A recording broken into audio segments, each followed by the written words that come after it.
Las 5 velas grandes en el pastel ya se habían derretido, manchando el merengue blanco con gotas de cera azul. Soy Elena, tengo 75 años, soy dueña de 3 propiedades en el centro, y aunque mis hijos creen que soy una viejita frágil, anoche tomé la decisión más dura de mi vida. Dicen que la sangre pesa más que el agua, pero a veces el olvido pesa más que la sangre. Me levanté de la silla de madera de la cabecera a las 10:15 de la noche. Mis rodillas tronaron, ese sonido seco que me recuerda que mi cuerpo ya no es el de antes, aunque mi cabeza sigue funcionando mejor que la de muchos jóvenes. Miré la mesa. Era un espectáculo triste, pero hermoso. Había sacado el mantel de lino bordado, ese que solo usaba en Navidad o cuando mi difunto esposo, Alberto, vivía. Había preparado todo, todo. Desde las 6 de la mañana estuve en el mercado buscando los ingredientes. Quería hacer el estofado de carne que tanto le gustaba a Roberto, mi hijo mayor. Compré los ingredientes para la ensalada de manzana que siempre me pedía Lucía, la segunda. Incluso busqué esos dulces de leche que le fascinan a Marcos, el menor, el consentido. Señora Elena, ¿va a tener fiesta?, me preguntó don Jacinto, el carnicero, mientras me cortaba la carne en trozos perfectos. Sí, don Jacinto, le respondí con una sonrisa que no me cabía en la cara. Cumplo 75 años. Mis 5 hijos vienen a cenar. Todos. Qué ilusa, qué tonta fui. Regresé a casa cargando las bolsas pesadas. Sentía el tirón en la espalda, ese dolorcito punzante en la cintura, pero no me importó. La alegría me daba fuerzas. Me imaginaba la casa llena de ruido, como antes. Imaginaba a mis nietos corriendo por el pasillo, a mis nueras criticando bajito la limpieza de mis cortinas, y a mis hijos abrazándome. Me pasé la tarde entera en la cocina. El olor a cebolla frita, a laurel, a carne cocinándose a fuego lento, impregnó toda la casa. Era ese olor a hogar, a familia. A las 6 de la tarde me bañé. Me puse mi mejor vestido, ese azul marino con flores blancas que me compré hace 5 años y que casi no uso. Me eché mi perfume, me peiné el cabello blanco con cuidado y me puse los aretes de perlas que me regaló mi madre antes de morir. A las 7 de la noche, todo estaba listo. La mesa puesta para 6 personas, 5 hijos y yo. El vino servido para que respirara, el pastel en el centro. Me senté a esperar. A las 7:30 pensé, el tráfico debe estar horrible, ya se sabe cómo se pone la ciudad a esta hora. A las 8 de la noche sentí la primera punzada de preocupación en el estómago. ¿Les habrá pasado algo? ¿Un accidente? Agarré el teléfono fijo para llamar a Roberto, pero colgué antes de marcar. No quería ser la madre intensa que molesta. Seguro ya estaban por llegar. A las 8:30, la comida empezó a enfriarse. Me levanté y fui a la cocina a calentar el estofado otra vez. No quería que comieran frío. Mientras revolvía la olla, sentí una lágrima bajando por mi mejilla. Me la limpié rápido con el dorso de la mano, como si alguien me estuviera viendo. No seas ridícula, Elena, me dije a mí misma. Ya van a venir. A las 9 de la noche, el silencio de la casa se volvió ensordecedor. Se escuchaba el tic-tac del reloj de pared como si fueran martillazos. Tic-tac, tic-tac. Cada segundo era una confirmación de mi soledad. Mis 5 hijos. Roberto, el abogado exitoso. Lucía, la doctora. Carlos, el que tiene el negocio de autos. Sofía, la que vive viajando. Y Marcos, mi bebé, que ya tiene 40 años pero sigue pidiéndome dinero prestado. 5 hijos. Los crié sola cuando Alberto murió hace 20 años. Trabajé cosiendo ropa ajena, vendiendo comida, administrando con uñas y dientes lo poco que teníamos para que ellos fueran profesionales, para que fueran alguien. Nunca les faltó un plato de comida, nunca les faltó un cuaderno para la escuela. Y ahora yo estaba aquí, con 75 años, y me faltaban ellos. A las 10 de la noche, mi celular, ese aparato moderno que apenas entiendo, pero que tengo por emergencias, vibró sobre la mesa. El ruido me hizo saltar el corazón. Lo agarré con las manos temblorosas. Era un mensaje en el grupo de la familia. Un mensaje de Roberto. Me puse los lentes para leer bien. Decía, perdón mamá, se nos olvidó por completo con tanto trabajo. La próxima semana pasamos a verte sin falta. ¡Felicidades! Debajo del mensaje empezaron a aparecer los otros. Lucía puso un dibujo de una carita triste y escribió, ¡ay no! ¡Qué cabeza la mía! ¡Felicidades, mami! ¡Te queremos! Marcos solo puso, ¡felicidades, jefa! Se nos olvidó. Esas 3 palabras dolieron más que cualquier enfermedad, más que la artritis, más que la soledad, más que la viudez. Se nos olvidó. No es que tuvieron un accidente, no es que se enfermaron, es que simplemente mi existencia, mi cumpleaños, mi vida, No fue lo suficientemente importante para que ninguno de los 5, ni uno solo, lo recordara. Apagué el celular. No contesté. Me quedé mirando la comida. El estofado ya tenía esa capa de grasa dura encima por el frío. La ensalada de manzana se veía triste. No lloré. Curiosamente, después de leer el mensaje, las ganas de llorar se me quitaron de golpe. Lo que sentí fue otra cosa. Fue un frío que me subió desde los pies hasta el pecho. Fue una claridad absoluta. Me levanté despacio. Empecé a recoger la mesa. Tiré la comida a la basura. Toda. No guardé sobras. No congelé nada. Vacié la olla del estofado en el bote de basura. El ruido de la carne cayendo fue seco. Tiré la ensalada. Tiré el pastel entero, con todo y velas derretidas. Mientras lavaba los platos, con el agua caliente quemándome las manos, empecé a pensar. Mis hijos siempre dicen que soy una mujer chapada a la antigua, que no entiendo de negocios, que solo sirvo para cuidar la casa. Roberto siempre me dice, «Ay, mamá, no te preocupes por los papeles de la casa, yo me encargo, tú descansa». Marcos siempre me dice, «Mamá, préstame unos miles, que tú ni gastas, ¿para qué quieres el dinero guardado?» Ellos creen que soy una vieja que solo espera la muerte sentada en un sillón. Creen que el patrimonio que construí con mi esposo es de ellos por derecho divino. Creen que, como ya estoy vieja, no tengo voluntad, ni deseos, ni dignidad. Me sequé las manos con el trapo de cocina. Miré mi reflejo en la ventana oscura. Vi a una mujer mayor, sí, con arrugas, con el pelo blanco, pero en mis ojos no vi a una víctima. Vi a la misma mujer que levantó a 5 hijos sola. Vi a la mujer que supo comprar terrenos cuando nadie daba un peso por ellos. Fui a mi habitación. Abrí el cajón de abajo de mi armario, donde guardo una caja de metal con llave. Saqué mis documentos, las escrituras de la casa grande donde vivo, los títulos de propiedad de los 2 locales comerciales en el centro que rento y que me dan mi dinerito mensual. Ese que mis hijos creen que es una pensión del gobierno. Mis estados de cuenta bancarios. Tengo 75 años. Pero no soy estúpida. He ahorrado cada centavo. He invertido en silencio. Mis hijos piensan que vivo al día. No tienen ni idea de lo que realmente tengo. Y sobre todo, no tienen ni idea de quién soy cuando me rompen el corazón. Esa noche no dormí. Me quedé sentada en la orilla de la cama, acariciando los papeles. Recordé cada vez que me cancelaron una visita. Recordé cada Navidad en la que llegaron tarde y se fueron temprano. Recordé cada vez que me hablaron como si fuera una niña chiquita que no entiende nada. Se nos olvidó. Bueno, pues a mí no se me olvida. Cuando amaneció, me sentía diferente. No estaba cansada. Tenía una energía extraña, una fuerza que no sentía desde hacía años. Me hice un café bien cargado, negro y sin azúcar. Me vestí, pero no con mi ropa de abuelita de estar en casa. Me puse mi traje sastre gris, ese que usaba cuando iban a arreglar asuntos al banco hace años. Me maquillé un poco. Busqué en mi agenda vieja el número de teléfono del licenciado Méndez. Él era amigo de mi esposo, un hombre serio, de esos notarios de antes que respetan la palabra y el secreto. Marqué el número. Eran las 9 de la mañana en punto. «Bueno, ¿despacho del notario Méndez?», dije con voz firme. «Sí, buenos días», contestó la secretaria. «Habla la señora Elena. Necesito ver al licenciado hoy mismo. Es urgente». «Señora Elena, el licenciado tiene la agenda llena. Dígale que es sobre el testamento de la viuda de Alberto. Y dígale que voy a cambiarlo todo».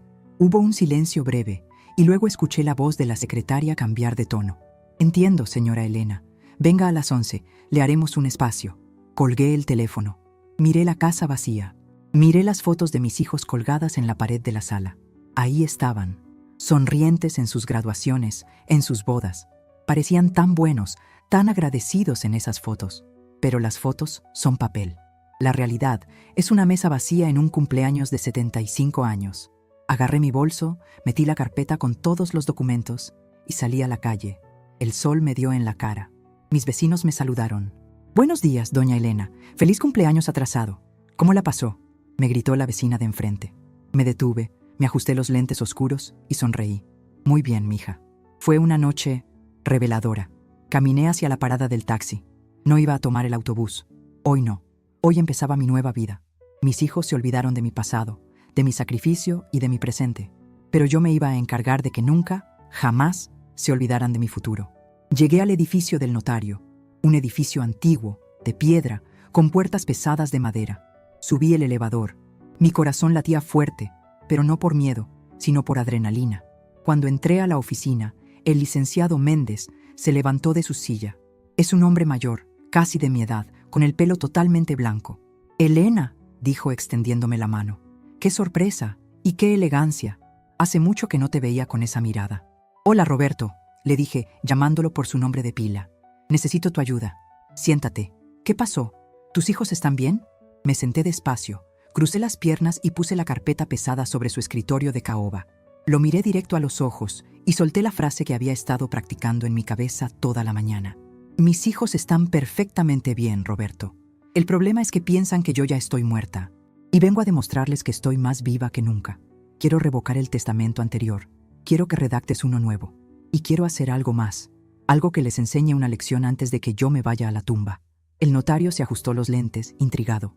«¿Qué tienes en mente, Elena?» Sonreí. No fue una sonrisa dulce de madre. Fue una sonrisa de mujer de negocios.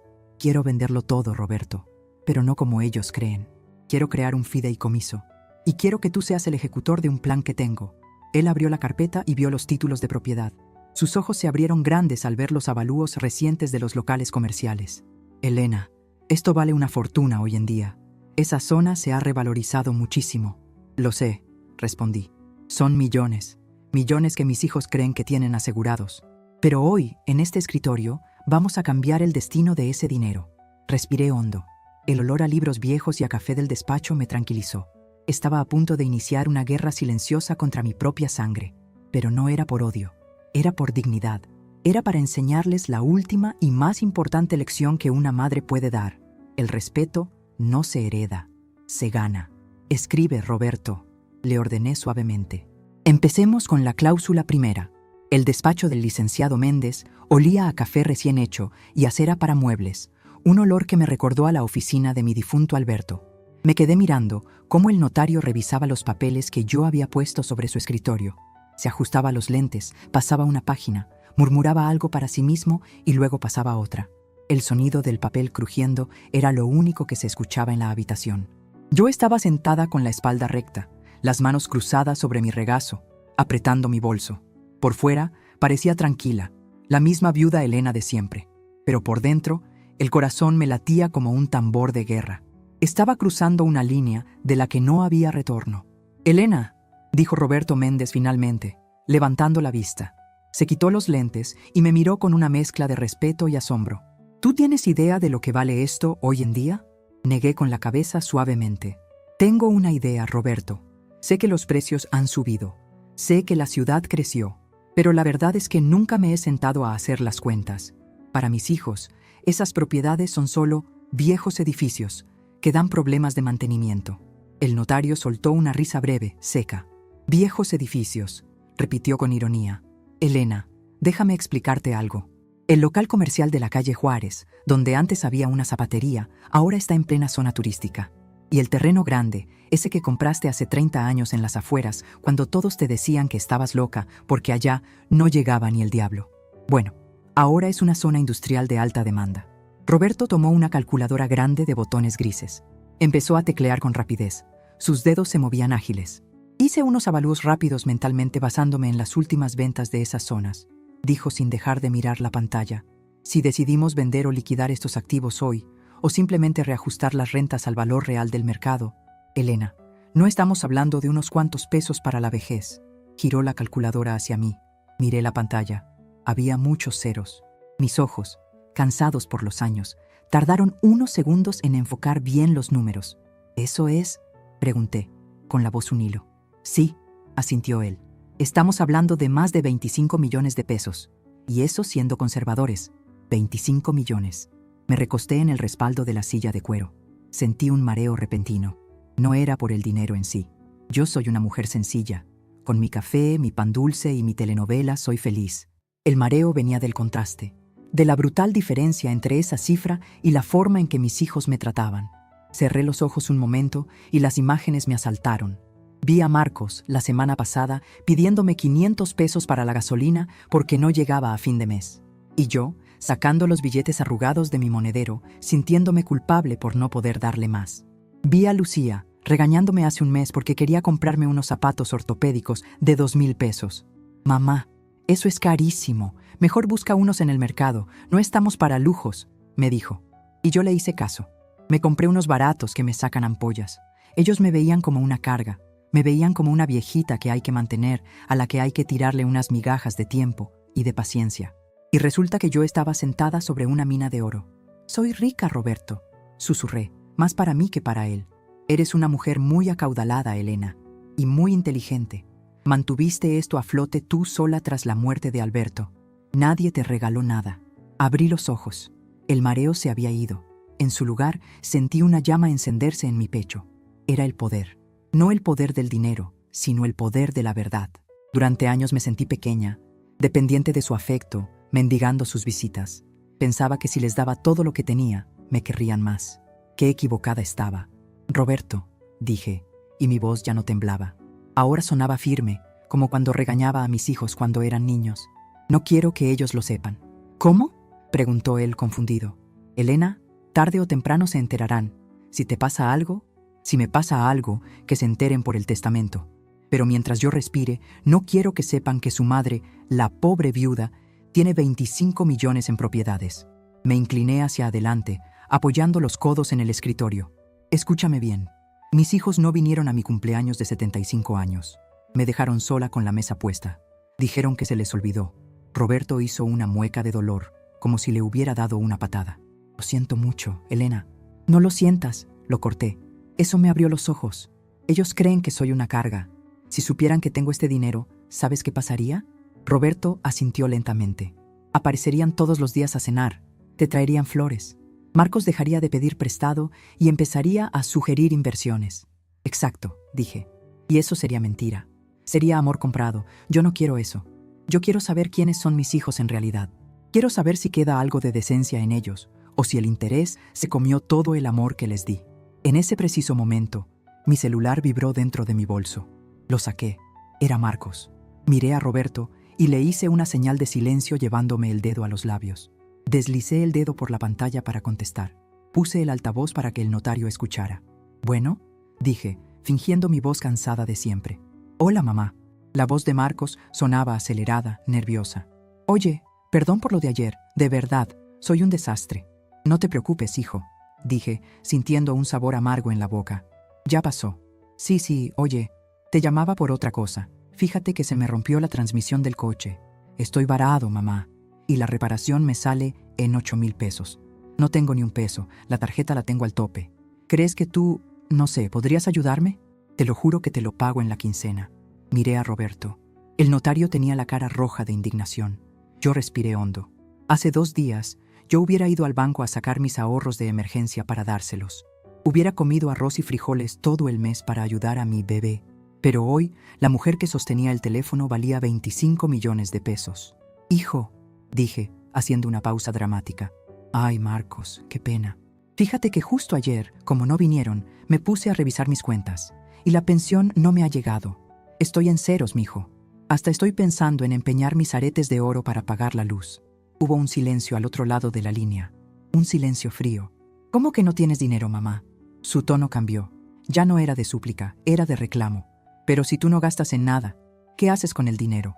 «Las medicinas subieron, Marcos. La comida subió. No tengo. Lo siento». «Ay, bueno, pues ya veré qué hago». «Qué barbaridad. Uno no puede contar con nadie». «Hablamos luego, mamá». Y me colgó. Ni un «¿estás bien?», ni un «¿necesitas algo si vas a empeñar tus aretes?». Nada. Solo enojo porque el cajero automático llamado mamá estaba fuera de servicio. Dejé el celular sobre la mesa. Roberto Méndez estaba negando con la cabeza, visiblemente molesto. «Es increíble», murmuró. 8,000 pesos. «Y tú podrías comprarle una agencia de autos entera si quisieras». «Sí», dije guardando el celular. «Podría, pero no lo haré». Me levanté y caminé hacia la ventana del despacho. Desde ahí se veía la calle, la gente caminando rápido, los autos. Me sentí poderosa. Por primera vez en años yo tenía el control. Ellos tenían la juventud, tenían la fuerza física, pero yo tenía el capital y, más importante aún, tenía el elemento sorpresa. «Roberto, vamos a hacer lo siguiente», dije, dándome la vuelta para enfrentarlo. Mi mente trabajaba a 1000 por hora, trazando un plan estratégico como si fuera una generala en el campo de batalla. «Quiero crear ese fideicomiso del que te hablé». «De acuerdo. ¿Cuál será el objetivo?». «Protección de activos y...». Sonreí con malicia. «Educación familiar». «¿Educación?». preguntó él tomando su pluma. Sí, vamos a poner todas las propiedades a nombre del fideicomiso. Yo figuraré como administradora, pero legalmente parecerá que ya no son mías a título personal. Quiero que parezca que me estoy deshaciendo de cosas. Entiendo. Quieres simular una crisis. No exactamente una crisis. Quiero simular que estoy ordenando mis cosas antes de morir. Pero el dinero que generen las rentas, ese dinero va a una cuenta que solo tú y yo conoceremos. Empecé a caminar por la oficina mientras hablaba, sintiendo cómo la energía fluía por mis venas. Con ese dinero voy a contratar servicios. Quiero que investigues la situación real de mis hijos. Roberto dice que es un abogado exitoso, pero siempre se queja de dinero. Lucía dice que trabaja mucho en el hospital, pero nunca tiene tiempo. Quiero saber la verdad. Quiero saber en qué gastan, qué deben, con quién se juntan. Eso es trabajo de un detective privado, Elena. Pues contrata al mejor. Pagaré lo que sea. Tengo 25 millones de razones para hacerlo. Roberto anotó todo en su libreta legal amarilla. ¿Y el testamento?, preguntó. El testamento será la pieza final. Por ahora, déjalo como está. Quiero darles una oportunidad más. Una serie de pruebas. Si las pasan, el dinero será suyo. Si no, dejé la frase en el aire. Si no, voy a donarlo todo a la beneficencia, a un asilo de ancianos, para que cuiden a viejos olvidados como yo. Roberto terminó de escribir y me miró con admiración. Nunca te había visto así, Elena. Alberto estaría orgulloso. Alberto estaría furioso de que sus hijos sean así, corregí. Pero yo me encargaré de arreglarlo. Firmamos los papeles preliminares. Me sentí ligera al firmar. Cada firma era un eslabón que rompía de mis cadenas de madre abnegada y ciega. Ahora era una madre con los ojos bien abiertos. Salí del despacho a la 1 de la tarde. El sol brillaba alto. Tenía hambre. Normalmente hubiera ido a mi casa a calentar un poco de sopa de ayer. O me hubiera comprado una torta barata en la esquina. Pero hoy no. Caminé 2 cuadras hasta un restaurante francés muy elegante que siempre miraba de lejos. Ese donde los meseros usan corbata de moño y hay manteles blancos impecables. Entré. El capitán de meseros me miró de arriba a abajo. Yo iba con mi traje sastre antiguo, limpio pero pasado de moda. ¿Mesa para una?, preguntó con un tono ligeramente condescendiente. Sí, y quiero la mejor mesa junto a la ventana, respondí con tal seguridad que el hombre enderezó la postura inmediatamente. Por supuesto, señora. Pase por aquí. Me senté. Pedí una copa de vino tinto, el más caro de la carta. Pedí un filete en salsa de pimienta. Cuando llegó la comida, comí despacio, saboreando cada bocado. Veía a la gente pasar por la ventana. Veía a otras familias comiendo. Pensé en mis hijos. Probablemente ahora mismo Marcos estaría maldiciendo su suerte. Roberto estaría en un juzgado mintiendo. Lucía estaría ignorando mis llamadas. No sabían que la madre a la que ignoraban estaba brindando con una copa de vino de 500 pesos por su propio renacimiento. Saqué una libreta pequeña de mi bolso. Siempre cargo una para anotar la lista del mercado. Arranqué la hoja de las verduras y escribí en una hoja limpia: Plan de acción diagnóstico real. Informe del detective sobre cada hijo. La prueba de la necesidad. Fingir una enfermedad que requiera cuidados. No dinero, tiempo. Ver quién viene. La prueba de la lealtad. Pedirles que firmen un documento sin importancia, que supuestamente me quita derechos, para ver si son capaces de robarme legalmente. Sonreí mientras escribía. La tinta azul brillaba en el papel. El mesero se acercó para retirarme el plato. ¿Desea postre, señora? Sí, dije. Tráigame el pastel de chocolate con fresas. Y póngale una vela. ¿Cumpleaños, señora? Cumplí ayer, pero hoy nací de nuevo. Cuando salí del restaurante, dejé una propina generosa que hizo que el mesero me abriera la puerta con una reverencia. Caminé hacia la calle y levanté la mano para parar un taxi. No iba a casa todavía. Tenía que ir a un lugar más. Fui a una tienda de tecnología, de esas modernas, llenas de luces y pantallas gigantes. Me acerqué a un muchacho joven que atendía. Buenas tardes, joven. Necesito un teléfono nuevo. Claro, abuela. ¿Busca uno con teclas grandes? ¿Para solo llamar? Lo miré por encima de mis lentes. No, quiero el más moderno que tenga. Ese que tiene la mejor cámara, internet rápido y mucha memoria. Y quiero que me enseñe a usar la grabadora de voz oculta. El muchacho se quedó sorprendido. Ah, claro. Ese sería el modelo Pro. Es costoso. Saqué mi tarjeta de débito, esa donde guardaba los ahorros de emergencia que mis hijos creían que no existían. Cóbrelo, dije. Es una herramienta de trabajo. Salí de la tienda con el teléfono nuevo en la caja. Ahora tenía las armas. Tenía el dinero. Tenía el plan. Iba camino a casa, a mi casa vacía y silenciosa. pero ya no me daba miedo el silencio, porque ahora el silencio era mi mejor aliado. En el silencio iba a construir la trampa. Y mis hijos, tan ocupados en sus vidas ruidosas, no iban a escucharla cerrarse sobre ellos hasta que fuera demasiado tarde. Llegué a casa, me quité los zapatos y me serví un vaso de agua. Miré el teléfono fijo. La luz roja parpadeaba. Había un mensaje en la contestadora. Le di al botón de reproducir. Era la voz de Roberto, mi hijo mayor. «Mamá, soy Roberto. Oye, me llamó Marcos diciendo que no tienes dinero. ¿Qué pasa? ¿Te estafaron o qué? Necesitamos hablar. No puedes andar diciendo que estás en la ruina. Nos haces quedar mal. Paso el domingo. Si tengo tiempo». Borré el mensaje. «Pasa el domingo, Roberto», dije en voz alta a la habitación vacía. «Pasa. Te estaré esperando. Pero la madre que vas a encontrar no es la que tú crees». Me senté en mi sillón favorito y abrí la caja del teléfono nuevo. El juego había comenzado. El domingo amaneció nublado. Uno de esos días grises que te invitan a quedarte en la cama. Pero yo estaba de pie desde las 6 de la mañana. No estaba cocinando un banquete como la semana pasada.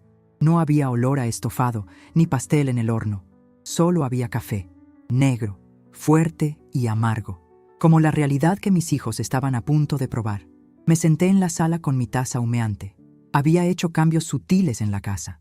Guardé las fotos de mis hijos que estaban sobre la repisa de la chimenea. En su lugar, puse un florero con lirios blancos frescos que me compré yo misma. Quité el mantel de encaje que a Roberto le gustaba y dejé la madera de la mesa desnuda, brillante y fría. A las 11 de la mañana, escuché el motor del coche de Roberto. Es un coche grande, ostentoso, de esos que rugen para que todo el barrio sepa que el abogado llegó. No salí a recibirlo a la puerta. Me quedé sentada, revisando las noticias en mi teléfono nuevo, ese que ellos no sabían que tenía. Activé la grabadora de voz y puse el teléfono boca abajo sobre la mesa de centro, disimulado entre unas revistas viejas. La puerta se abrió. Roberto tiene llave.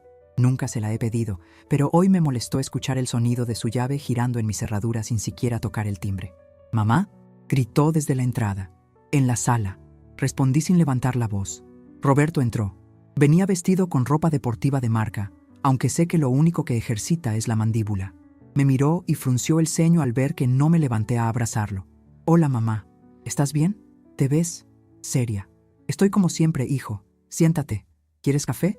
Está en la cocina. Sírvete tú». Se quedó paralizado un segundo. Estaba acostumbrado a que yo corriera a servirle, a ponerle el azúcar, a revolverle la cucharita. «Ah, no, gracias. Vengo rápido. Tengo un compromiso de golf». Se sentó en el borde del sofá, incómodo. Miró a su alrededor. «¿Dónde están las fotos, mamá?» «La de mi graduación?» «Las guardé para limpiar». Mentí. Me acomodé los lentes. «Dijiste en tu mensaje que querías hablar de mi ruina». Roberto suspiró, ese suspiro impaciente que usan los padres con los niños berrinchudos. «A ver, mamá, Marcos me dijo que no tienes dinero, que vas a empeñar tus joyas. Eso no puede ser. Papá te dejó bien. ¿En qué te estás gastando el dinero? ¿Te están estafando esos vendedores por teléfono?» «Nadie me estafa, Roberto», dije con calma. «Simplemente el dinero se acaba. La casa es vieja. Las tuberías fallan. La vida es cara». Roberto se pasó la mano por el cabello ralo. «Mamá, no puedes andar diciendo por ahí que estás pobre.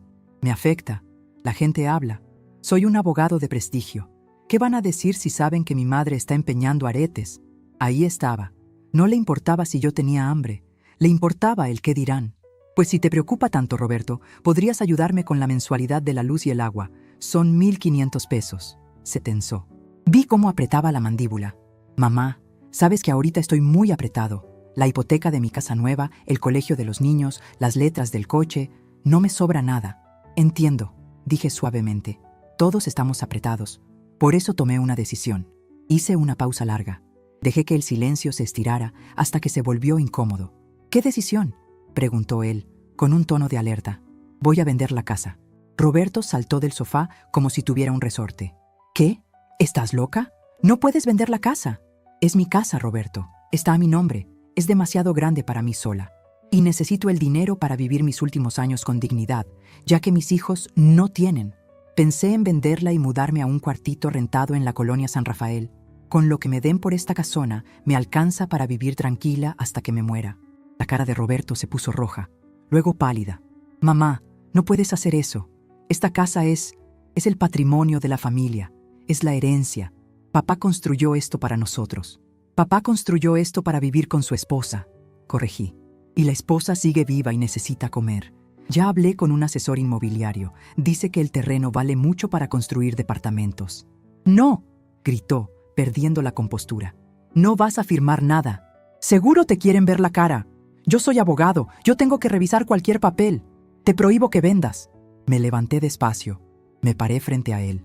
Soy bajita, pero en ese momento me sentí gigante. ¿Tú me prohíbes?, pregunté en voz muy baja. ¿Tú, que no viniste a mi cumpleaños? ¿Tú, que no tienes 1,500 pesos para tu madre, pero sí tienes para jugar golf? Roberto retrocedió un paso. Nunca me había visto así. Mamá, no es eso. Es que estás vieja. No piensas con claridad. Es demencia senil. Seguro es eso. Voy a hablar con Lucía. Necesitas que te chequen. Habla con quien quieras. Pero la casa se vende. ¿A menos qué? A menos que ustedes, mis 5 hijos, se hagan cargo de todos mis gastos desde hoy. Una pensión mensual de 5,000 pesos cada uno, 25,000 pesos al mes. Con eso mantengo la casa y no la vendo. Roberto soltó una risa nerviosa. ¿5,000 cada uno? Mamá, estás delirando. Nadie tiene ese dinero extra. Marcos debe hasta la camisa. Lucía es coda. Sofía nunca está. Entonces vendo la casa. Tienen una semana para decidirse. Roberto salió de la casa dando un portazo. Esperé a que el ruido de su motor se alejara. Entonces tomé mi teléfono. Detuve la grabación. Tenía la prueba de su egoísmo. Tenía la prueba de que su única preocupación era la herencia, no mi bienestar. Y tenía algo más valioso, el miedo. Había sembrado el pánico. Media hora después, mi teléfono empezó a sonar. Era Lucía. No contesté. Luego llamó Sofía, desde Cancún. No contesté. El grupo de WhatsApp de la familia, que usualmente estaba mudo, empezó a llenarse de mensajes. ¿Qué le pasa a mi mamá? Dice Roberto que quiere vender la casa familiar. ¿Se volvió loca? Hay que interdictarla si es necesario. No puede vender nuestra casa. Leí cada mensaje con una sonrisa fría. Nuestra casa. Qué rápido reclamaban propiedad sobre lo que no les costó ni una gota de sudor. El lunes por la mañana tenía una cita diferente. No con el médico ni con el notario. Fui a una cafetería discreta en el centro, lejos de mi barrio. Ahí me esperaba un hombre joven, de aspecto común, con una gorra y una mochila. Parecía un estudiante, pero era el detective privado que el licenciado Méndez me había recomendado. Se llamaba Julián. «Buenos días, señora Elena», dijo levantándose educadamente. «Buenos días, joven. ¿Tiene lo que le pedí?» «Sí, señora. Y le advierto, es bastante información». Sacó una carpeta gruesa. Empezamos con Roberto. Su hijo Roberto no es tan exitoso como dice, explicó Julián, mostrándome fotos de documentos. Tiene 3 demandas civiles por incumplimiento de contrato. Debe 6 meses de la hipoteca de su casa. Y lo más interesante, tiene una amante. Una chica de 25 años a la que le paga un departamento en la zona rosa. Sentí una punzada en el pecho. Roberto, el hombre de familia, el moralista. Gastaba en una amante lo que le negaba a su madre. «Continúe», dije, endureciendo el corazón. «Lucía, la doctora, ella sí tiene dinero. Su marido gana muy bien, tienen cuentas de ahorro robustas, pero...» Julián dudó. Parece que su marido es quien controla todo. Ella le tiene miedo. Y además está invirtiendo en un negocio de esquema piramidal a escondidas de él. Ha perdido mucho dinero ahí. ¿Y Marcos?, pregunté por mi hijo menor. Marcos es un ludópata, señora. Apuesta en línea. Debe dinero a gente peligrosa. Por eso le pide dinero a usted constantemente. No es para gasolina, es para pagar intereses de sus deudas de juego. Cerré los ojos. Mi bebé, mi Marcos, en manos de prestamistas. ¿Y los otros? Sofía viaja mucho, pero lo hace trabajando de mula para traer mercancía ilegal de ropa y electrónica sin declarar impuestos. Está a un paso de tener problemas federales. Carlos, el de los autos, en realidad lava dinero para un taller mecánico dudoso. Cerré la carpeta. Sentí ganas de vomitar. Mis hijos no eran solo egoístas. Estaban rotos, estaban metidos en problemas graves. Y todos, absolutamente todos, veían mi muerte y mi herencia como su tabla de salvación. Esperaban a que yo me muriera para pagar sus deudas, sus vicios y sus errores con el trabajo de toda mi vida. Gracias, Julián, dije, sacando un sobre con efectivo para pagarle. Señora, con todo respeto, ¿qué va a hacer? Esa gente con la que se meten algunos de sus hijos no es buena. Lo sé, pero yo soy su madre y soy más dura que cualquier prestamista. Voy a arreglar esto, pero va a doler. Salí de la cafetería con la carpeta bajo el brazo. Caminaba lento, digiriendo la información. La tristeza inicial se transformó en una determinación fría. Ya no se trataba solo de darles una lección de gratitud. Ahora se trataba de salvarlos de sí mismos. Si les daba la herencia ahora, o si moría y se la repartían, el dinero se esfumaría en meses. Roberto se lo daría al amante o a los bancos. Marcos lo perdería en apuestas. Sofía y Carlos terminarían en la cárcel. Mi dinero no los iba a salvar. Mi dinero los iba a destruir. Tenía que cortar el flujo. Tenía que obligarlos a tocar fondo mientras yo estuviera viva para verlos salir del hoyo. Esa tarde, ejecuté la segunda parte de mi plan. La confusión. Llamé a Lucía. «Hija», dije con voz temblorosa, «me siento mal. Tengo taquicardia». «Mamá, tómate la presión. Seguro no te tomaste la pastilla». «Sí me la tomé, pero me duele el brazo izquierdo. Necesito ir al hospital». Hubo un silencio. Sabía que ella estaba calculando sus tiempos. «Mamá, estoy de guardia en la clínica privada. No puedo salir. Pídete un Uber y vete a urgencias del Seguro Social. Ahí te atienden. Avísame qué te dicen». Colgué. «Vete sola». Su madre con síntomas de infarto y ella me mandaba sola. Bien, no fui al hospital. Fui a una agencia de viajes. Compré un boleto de avión para mí sola. Un fin de semana en un resort de lujo en la playa. Todo incluido. Primera clase. Luego fui a una tienda de ropa exclusiva y me compré un traje de baño, un sombrero elegante y unas sandalias. Gasté cerca de 50,000 pesos en una tarde. La tarjeta pasó sin problemas. Regresé a casa y puse mi teléfono en modo avión. Durante 3 días desaparecí. Me fui a la playa. Mientras mis hijos entraban en pánico porque mamá no contesta. Mamá no está en casa. Los vecinos dicen que la vieron salir con una maleta. Yo estaba sentada frente al mar, con una margarita en la mano, sintiendo la brisa en mi cara. Por primera vez en 40 años, no cociné, no limpié, no me preocupé por nadie. Lloré un poco frente al mar, pensando en el desastre que eran mis hijos. Pero el mar se llevó mis lágrimas. El jueves por la noche encendí el teléfono. Tenía 150 llamadas perdidas, mensajes de voz histéricos. «Mamá, vamos a llamar a la policía». «Mamá, Marcos dice que te secuestraron». «Mamá, estamos en tu casa. Rompimos la cerradura para entrar y no estás». Sonreí. Rompieron la cerradura. Perfecto. Allanamiento. Escribí un solo mensaje en el grupo. «Estoy bien. Tuve una emergencia y tuve que salir. Regreso mañana viernes a las 6 p.m. Quiero a todos en la casa. A todos. Es obligatorio. Tengo un anuncio importante sobre la venta de la casa». Llegué el viernes a las 5:30. El taxi me dejó en la puerta. La cerradura de la entrada estaba forzada, tal como dijeron. Entré. La casa estaba revuelta. Habían buscado papeles. Los cajones de mi escritorio estaban abiertos. Buscaban el testamento.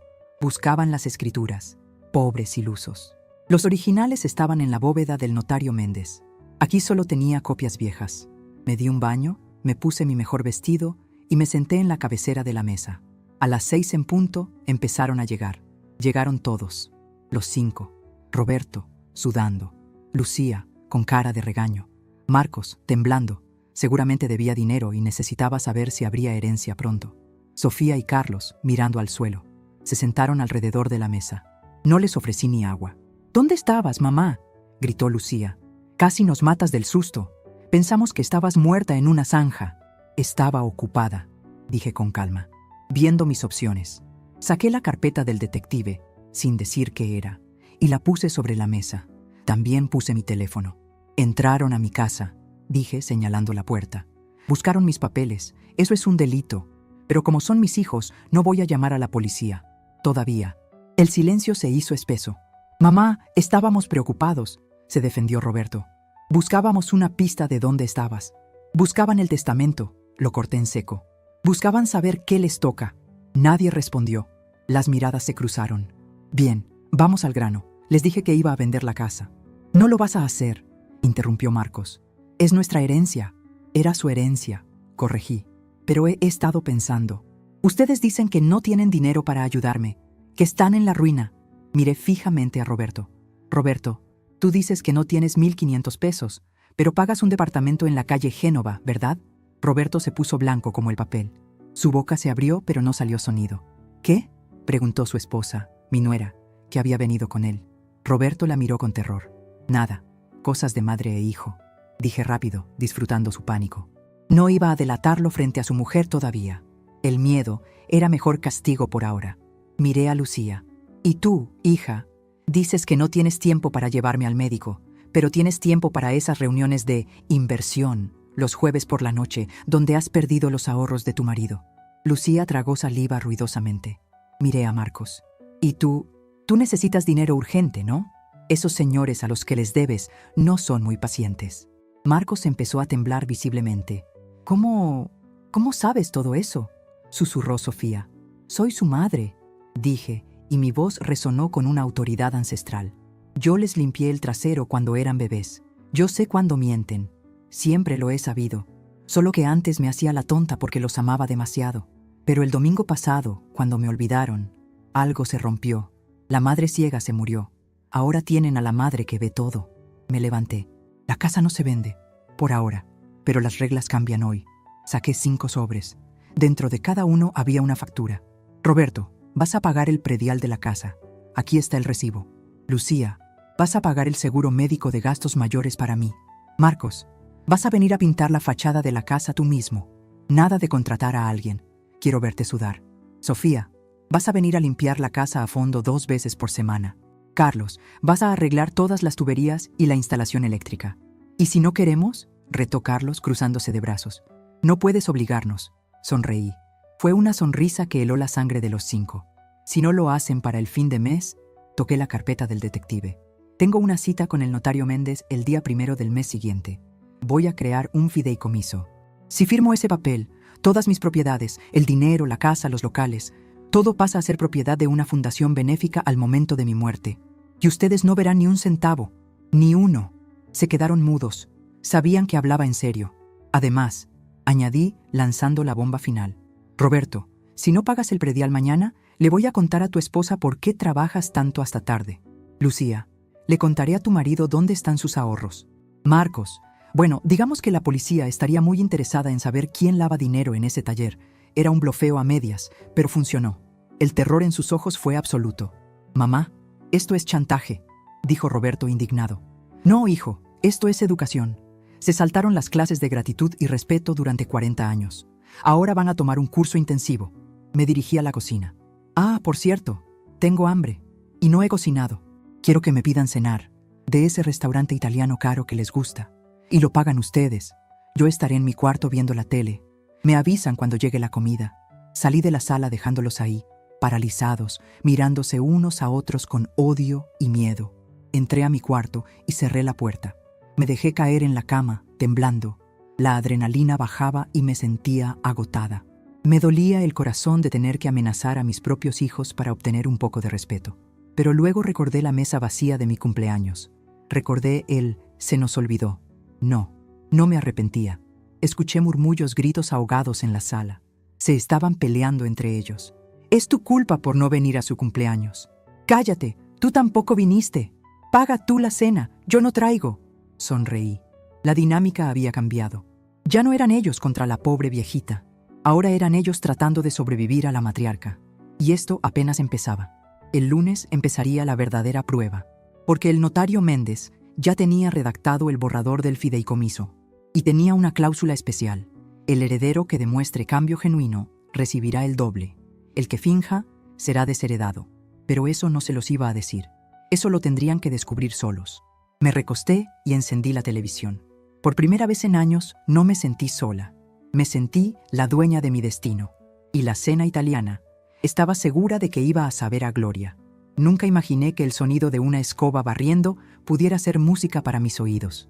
Pero ahí estaba yo, sentada en mi mecedora en el porche, con un vaso de limonada fresca en la mano, viendo un espectáculo que mis vecinos no podían creer. Marcos, mi hijo, el consentido, el que nunca había levantado nada más pesado que una baraja de cartas, estaba subido en una escalera pintando la fachada de la casa. Tenía manchas de pintura blanca en su ropa de marca, sudaba a chorros y refunfuñaba entre dientes. Pero el rodillo subía y bajaba. Adentro se escuchaba la aspiradora. Era Sofía.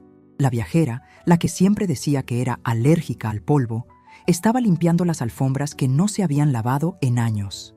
Y en la cocina, Carlos, el que se cree muy macho porque arregla coches, estaba debajo del fregadero, peleando con la tubería que goteaba desde hacía 6 meses. «Pásame la llave inglesa, maldita sea», lo escuché gritar. Sonreí. Era sábado por la mañana. Normalmente, yo estaría sola, viendo la televisión o hablando con mis plantas. Hoy, mi casa estaba llena de vida. Una vida forzada, sí, llena de resentimiento y caras largas, pero vida al fin y al cabo. Roberto llegó a las 12 en punto. Trajo el recibo del predial pagado. Me lo entregó con 2 dedos, como si el papel estuviera sucio. Aquí está, mamá. 8,000 pesos. Tuve que pedir un adelanto en el despacho. Espero que estés contenta. No se trata de mi felicidad, hijo, le dije, tomando el recibo y guardándolo en mi bolsa. Se trata de tu responsabilidad. Esta casa será tuya algún día, ¿no? Pues cuídala. Roberto se aflojó la corbata. Me miró con esa mirada analítica que usa en los juzgados. Mamá, tenemos que hablar. Esto no puede seguir así. Estás actuando de forma errática. ¿Errática?, pregunté, arqueando una ceja. ¿Por qué? ¿Porque les pido que trabajen? ¿Porque les exijo respeto? ¿Porque estás gastando dinero que no tienes en viajes y detectives y luego dices que estás pobre? ¿Porque nos amenazas? Hablé con Lucía. Creemos que... Hizo una pausa, buscando la palabra menos ofensiva. Creemos que necesitas ayuda profesional. Ahí estaba, el plan que yo sabía que vendría. Lo vi en sus ojos. No era preocupación por mi salud, era estrategia. Si lograban declararme incapaz mentalmente, podrían tomar el control de mis bienes, anular mis decisiones y manejar mi dinero a su antojo. Es la jugada clásica de los hijos buitres. ¿Ayuda profesional?, repetí, haciéndome la inocente. ¿Te refieres a un médico? Sí. De hecho, invité a un colega a comer hoy. Es el doctor Valladares. Es geriatra y psiquiatra. Solo para que platiquemos, mamá. Para estar tranquilos de que tu cabecita funciona bien. Me dieron ganas de reír. Roberto pensaba que yo era una anciana ingenua. Pensaba que podía traerme a un médico comprado para encerrarme en mi propia mentira. Me parece excelente, Roberto, dije, poniéndome de pie. Que venga, que me revise. No tengo nada que esconder. A la 1 de la tarde, la familia feliz se reunió en el comedor. Habían pedido comida china, pagada por Lucía a regañadientes. El doctor Valladares era un hombre calvo, con una sonrisa falsa que no le llegaba a los ojos. Se sentó a mi lado. Mis hijos me miraban con tensión. Marcos había dejado de pintar y se frotaba las manos manchadas. Sofía me miraba con lástima fingida. Y dígame, doña Elena, empezó el doctor con voz suave, como si le hablara a una niña. ¿Cómo se ha sentido últimamente? ¿Olvida cosas? ¿Se siente perseguida? Dejé mis cubiertos sobre la mesa con suavidad. Miré a mis 5 hijos. Luego miré al doctor. Doctor, dije con voz clara y potente, mi memoria está perfecta. Recuerdo que en 1985 compré esta casa. Recuerdo que Roberto se orinó en la cama hasta los 12 años. Recuerdo que a Lucía le pagué la carrera de medicina vendiendo tamales los fines de semana. Hubo risitas nerviosas. Roberto se puso rojo. Lo que pasa, doctor, continué, es que mis hijos confunden demencia con autoridad. Creen que estoy loca porque dejé de ser su sirvienta y me convertí en su madre. El doctor tosió, incómodo. Entiendo, señora, pero Roberto me comenta que usted habla de millones y luego pide dinero prestado. Esas contradicciones a veces indican... ¿Contradicciones?, lo interrumpí. Roberto, pásame mi bolsa. Roberto, confundido, me pasó mi bolsa de mano. Saqué una carpeta azul. No era la del detective. Era una nueva que me había dado el notario Méndez ayer. Doctor Valladares, usted está aquí para evaluar mi capacidad mental, ¿verdad? Para ver si puedo administrar mis bienes. Es una formalidad, señora. Bien, entonces evaluemos la realidad. Abrí la carpeta y saqué 5 copias de un documento. Los lancé sobre la mesa, deslizándolos hacia cada uno de mis hijos. Léanlo, ordené. Roberto agarró el papel primero. Sus ojos de abogado escanearon el texto rápidamente. Vi el momento exacto en que se le cortó la respiración. Vi cómo sus pupilas se dilataban. Se le cayó el tenedor de la mano, ruidoso contra el plato de porcelana. «Mamá», susurró. Su voz ya no tenía arrogancia, tenía puro shock. «¿Qué dice?», preguntó Lucía, impaciente, arrebatándole la hoja. Roberto levantó la vista. Me miró como si fuera la primera vez que me veía en su vida. Es un avalúo certificado de los locales del centro y del terreno de la zona industrial. Y, insistió Marcos, ¿cuánto vale esa chatarra? Roberto tragó saliva. El local de la calle Juárez está valuado en 8 millones de pesos. El terreno en 15 millones. Los otros activos. Hizo una suma rápida mentalmente. Mamá tiene un patrimonio líquido de casi 30 millones de pesos. El silencio que cayó sobre el comedor fue absoluto. Se podía escuchar el zumbido de una mosca. 30 millones. Marcos se quedó con la boca abierta. Un hilo de baba casi se le escapa. Los ojos de Lucía brillaron con una codicia tan intensa que me dio miedo. Sofía dejó de mirar su celular. Carlos, el rudo, se echó hacia atrás en la silla, pálido. ¿30 millones? Repitió Marcos con voz estrangulada. ¿Y me negaste 8,000 pesos para mi coche? Sí, dije, disfrutando cada sílaba. Te los negué. Me giré hacia el doctor Valladares, que miraba la escena sin entender nada. Doctor, una mujer que logra ocultar 30 millones de pesos a 5 hijos hambrientos de dinero durante 20 años, ¿le parece senil? ¿O le parece una estratega brillante? El doctor sonrió, esta vez con respeto genuino. Cerró su maletín. Creo que no tengo nada que hacer aquí, Roberto. Tu madre está más lúcida que todos nosotros juntos. Con permiso. Y se fue. Nos quedamos solos. La dinámica en la habitación cambió violentamente. Ya no me miraban como a la vieja loca. Me miraban como a un banco con patas. Me miraban como si yo fuera la dueña del mundo. Y lo más triste de todo, de repente, todos me querían. Roberto se levantó y corrió a abrazarme. ¡Mamá! ¡Pero qué maravilla! ¡Qué inteligente eres! Perdóname por dudar, es que queríamos protegerte. Lo empujé suavemente. Su abrazo se sentía frío, falso. Siéntate, Roberto. Lucía empezó a llorar, lágrimas de cocodrilo. Ay, mami, qué alivio saber que no vas a pasar penurias. Nos tenías tan preocupados pensando que eras pobre. Nosotros solo queremos lo mejor para ti. Cállense, dije. No grité, solo lo dije bajito. Se callaron al instante. El dinero tiene ese efecto. Otorga autoridad inmediata. Escúchenme bien, les dije, mirándolos uno por uno. Ahora saben la verdad. Soy millonaria. Podría comprarles la vida a cada uno de ustedes si quisiera. Podría pagar la hipoteca de Roberto, las deudas de juego de Marcos, las inversiones fallidas de Lucía. Vi esperanza en sus caras. Vi cómo Marcos ya estaba gastando el dinero en su mente. Pero no lo voy a hacer. Las caras se les cayeron al suelo. El dinero está en un fideicomiso. El licenciado Méndez lo administra. Yo no puedo sacar grandes cantidades en efectivo.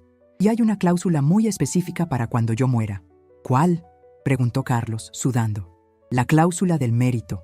Me levanté y caminé alrededor de la mesa, como una maestra examinando a sus alumnos. El dinero no se va a dividir en 5 partes iguales. Eso sería lo fácil. Eso es lo que ustedes esperaban. ¿Entonces?, preguntó Sofía nerviosa. El dinero se repartirá basándose en un sistema de puntos que yo he diseñado. ¿Puntos? Roberto estaba indignado. Mamá, esto no es un juego de mesa, es la ley.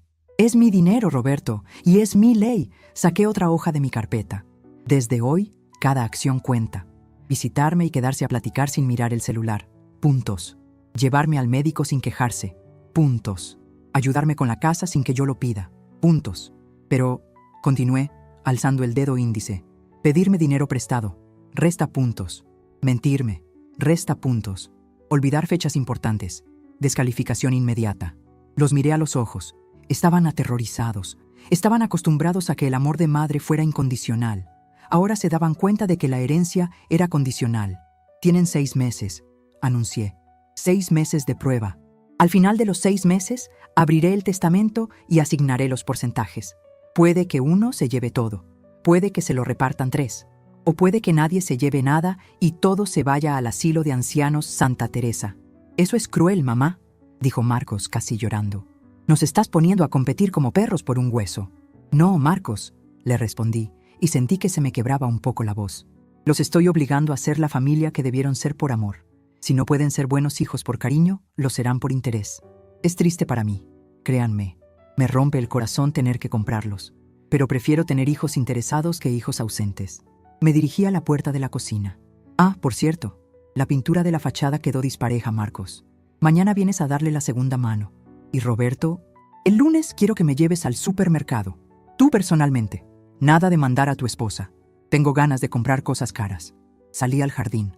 El aire fresco me golpeó la cara. Me temblaban las piernas. Me senté en la banca de piedra bajo el viejo árbol de aguacate. Lloré. Lloré porque acababa de ganar la batalla, pero sentía que había perdido la guerra. Mis hijos ahora iban a estar aquí. Iban a venir todos los días. Iban a traerme flores, chocolates y nietos, pero yo siempre sabría, en el fondo de mi corazón, que no venían por mí. Venían por los 30 millones. De pronto escuché pasos detrás de mí. Me sequé las lágrimas rápido. Era Marcos, el menor, el ludópata. Se sentó a mi lado. Olía a pintura y a sudor. Esperé a que me pidiera algo, a que me dijera: «Mamá, con 1 milloncito arreglo mi vida». Pero Marcos se quedó callado. Miró sus manos manchadas de pintura. «Mamá», dijo con la voz rota. «¿Qué quieres, Marcos? No te voy a dar dinero». «No es eso», negó con la cabeza. «Es que escuché lo que dijiste, que prefieres comprarnos que estar sola». Levantó la cara. Tenía los ojos llenos de lágrimas reales. «Qué porquería de hijos somos, ¿verdad?». Me quedé helada. Era la primera vez en años que escuchaba una verdad salir de su boca. «Sí, Marcos, se han portado muy mal.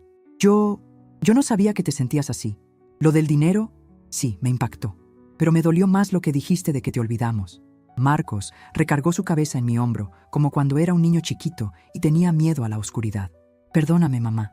Soy un desastre. Debo mucho dinero. Tengo miedo, pero te juro que voy a pintar esa pared bien. No por los puntos, sino porque me dio vergüenza verte pagar mi desmadre». Sentí su peso en mi hombro. Era el primer contacto humano real que tenía en años. Tal vez, solo tal vez, el plan estaba funcionando mejor de lo que pensé. Tal vez la verdad, aunque fuera impulsada por el shock del dinero, estaba rompiendo las costras de egoísmo. Le acaricié el pelo, sucio de polvo. «Pinta la pared, hijo, y luego vemos». Desde la ventana de la cocina vi a Roberto y a Lucía mirándonos. Sus caras eran de puro cálculo. Estaban pensando que Marcos les estaba ganando ventaja en la competencia. Vi a Roberto sacar su celular, probablemente para cancelar su golf de mañana y venir a verme. La carrera de las ratas había comenzado, pero aquí, bajo el árbol de aguacate, con mi hijo menor llorando en mi hombro, sentí una pequeña chispa de esperanza. Tenía el poder, tenía el control, y tenía 6 meses para ver si podía salvar, aunque fuera, a uno de ellos. Me levanté, sacudiéndome la falda. «Vamos adentro, Marcos. Te voy a dar un vaso de limonada. Pero lávate las manos antes, no quiero que manches mis muebles. Son muebles de mujer rica». Él soltó una risa triste y me siguió. Entramos a la casa. La verdadera transformación estaba por comenzar, y yo iba a disfrutar cada segundo de mi reinado. 6 meses. 180 días exactos desde aquel cumpleaños en el que cené soledad y bebí lágrimas. Hoy, el calendario marca una fecha diferente, pero mi comedor vuelve a ser el escenario principal. Me levanté temprano, como siempre. Abrí las cortinas de mi habitación y dejé que la luz de la mañana inundara el cuarto. Afuera, el jardín estaba impecable. Las rosas estaban podadas, el pasto cortado al ras, y la fachada de la casa brillaba con una pintura blanca fresca que reflejaba el sol. No contraté a ningún jardinero. Esas rosas las podó Roberto, con sus manos de abogado llenas de curitas por los espinazos. Ese pasto lo cortó Carlos, sudando la gota gorda. Y la fachada, esa la pintó Marcos, capa tras capa, hasta que cubrió la mugre de años de abandono. Me vestí despacio. Elegí un vestido color crema, elegante, de tela suave. Me puse mis perlas. Me miré al espejo. La mujer que me devolvía la mirada ya no tenía esa sombra de tristeza en los ojos. Tenía arrugas, sí, muchas más que antes, pero cada una de ellas parecía subrayar una victoria. Ya no era la viejita olvidada, era la matriarca. Bajé a la cocina. El olor a café recién hecho ya estaba allí. «Buenos días, mamá», dijo Sofía. Estaba lavando los trastes del desayuno. Ella, que antes no levantaba ni un dedo, ahora venía 3 veces por semana a limpiar. «Buenos días, hija. ¿Llegaron tus hermanos?» «Están en la sala». El notario Méndez acaba de estacionarse. Sentí un cosquilleo en el estómago. Hoy era el día del juicio final, como yo lo llamaba en mi mente. El periodo de prueba había terminado. Caminé hacia la sala. Mis 5 hijos se pusieron de pie en cuanto entré. Fue un movimiento automático, respetuoso. Hace 6 meses, ni siquiera me hubieran saludado al entrar. Hoy, el miedo a perder la herencia los había convertido en los hijos más atentos del mundo. Pero yo no me engañaba. Sabía que gran parte de esa atención tenía un precio. 30 millones de pesos. «Siéntense», dije, ocupando mi sillón habitual. El licenciado Méndez entró, cargando su maletín de cuero gastado. Se veía serio, solemne. Saludó a todos con un movimiento de cabeza y se sentó a mi lado. «Buenos días a todos», dijo Méndez, abriendo el maletín. «Estamos aquí reunidos por petición de su madre, la señora Elena, para dar lectura a la resolución del fideicomiso familiar que se estableció hace 6 meses». El silencio en la sala era tan denso que se podía cortar con un cuchillo. Roberto se aflojó el cuello de la camisa. Lucía jugaba nerviosa con sus anillos. Marcos miraba al suelo, con las manos entrelazadas, como si estuviera rezando. Ellos esperaban un veredicto de ganadores y perdedores. Esperaban escuchar: Roberto se queda con todo, o Marcos queda desheredado. Pobres. Todavía no entendían nada. Antes de leer los aspectos legales, intervine yo, levantando la mano. Tengo algo que decir. Los miré uno por uno. Durante estos 6 meses los he observado. He anotado cada visita, cada llamada, cada favor. Saqué mi libreta de notas.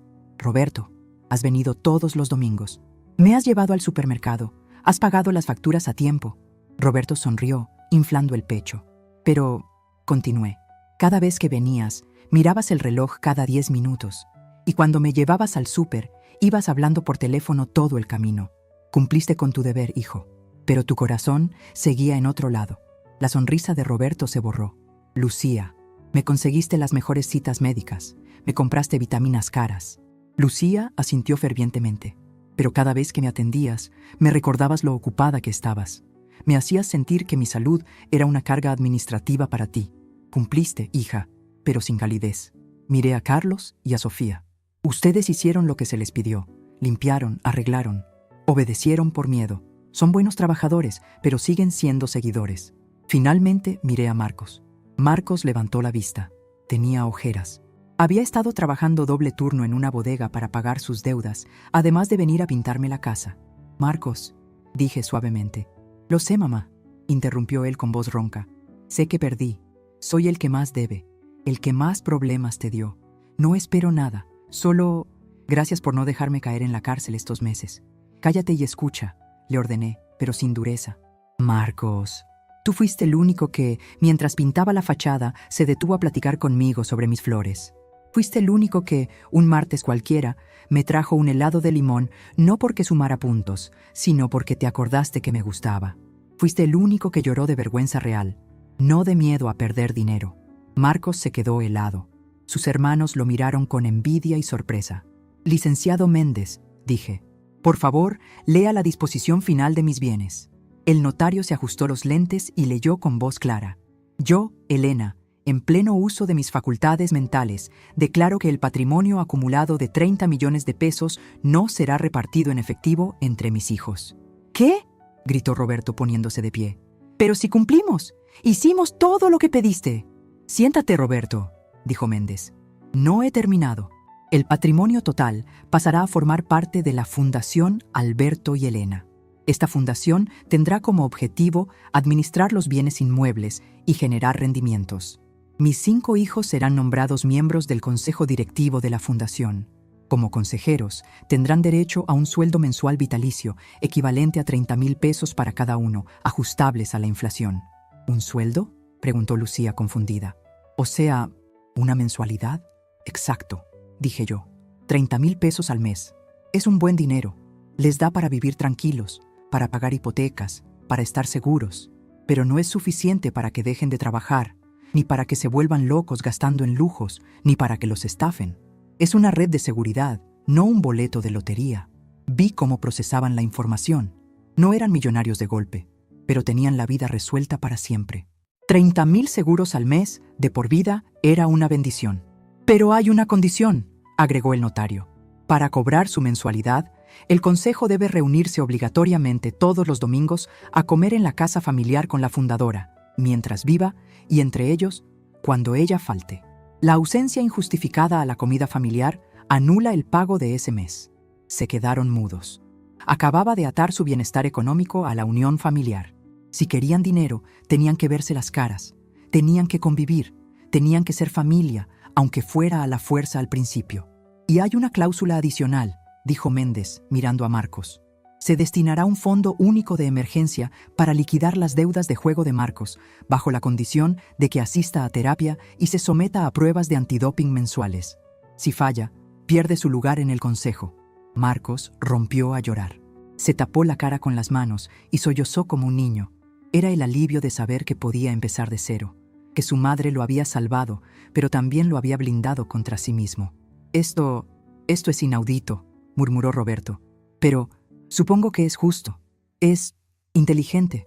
Roberto, el abogado, reconocía una jugada maestra cuando la veía. No podía impugnar el testamento porque él mismo era beneficiario. Y no podía quejarse porque el dinero estaba ahí, solo que dosificado para que no se mataran entre ellos. Me levanté del sillón. No les voy a dejar millones para que se destruyan, les dije, mirándolos con amor pero con firmeza. Les voy a dejar seguridad. Les voy a dejar la obligación de mantenerse unidos. Y les voy a dejar la lección más importante.